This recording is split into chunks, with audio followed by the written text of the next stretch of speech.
మరో breaking news చూస్తున్నాం. తెలంగాణలో విద్యుత్ వినియోగం పెరిగింది. దీంతో సాయంత్రం 6 గంటలకు ప్రజాభవన్లో విద్యుత్ వినియోగంపై డిప్యూటీ సీఎం బట్టి విక్రమార్క సమీక్షా సమావేశం నిర్వహించనున్నారు. ఇందులో భాగంగా విద్యుత్ డిమాండ్ను అధికారులకు వివరించనున్నారు. దీనిపై సంబంధిత అధికారులకు బట్టి విక్రమార్క పలు సూచనలు చేయనున్నారు. మరోవైపు అవసరమైన మేర విద్యుత్ అందించేందుకు ప్రభుత్వం సిద్ధంగా ఉందని అన్నారు డిప్యూటీ సీఎం బట్టి విక్రమార్క. రెప్పపాటు కూడా అంతరాయం ఉండదని అన్నారు. వినియోగదారులందరికీ 1912 నెంబర్ చేరాలని అన్నారు. ఉత్తమ సేవలు అందించే సిబ్బందికి పురస్కారాలు అందజేస్తామని కూడా అన్నారు.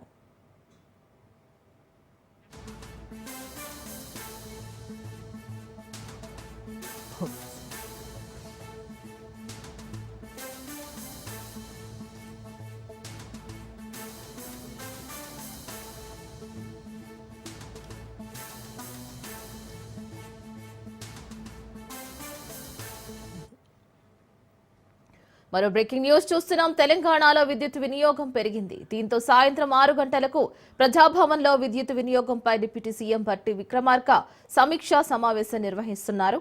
ఇందులో భాగంగా విద్యుత్ డిమాండ్ను అధికారులకు వివరించనున్నారు. దీనిపై సంబంధిత అధికారులకు బట్టి విక్రమార్క పలు సూచనలు చేయనున్నారు.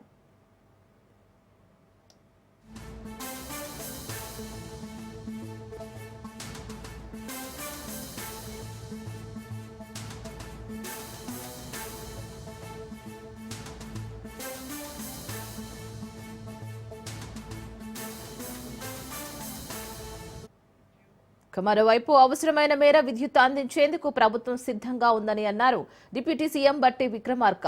రెప్పపాటు కూడా అంతరాయం ఉండదని అన్నారు. వినియోగదారులందరికీ 1912 నెంబర్ చేరాలని అన్నారు. ఉత్తమ సేవలు అందించే సిబ్బందికి పురస్కారాలు కూడా అందజేస్తామని అన్నారు.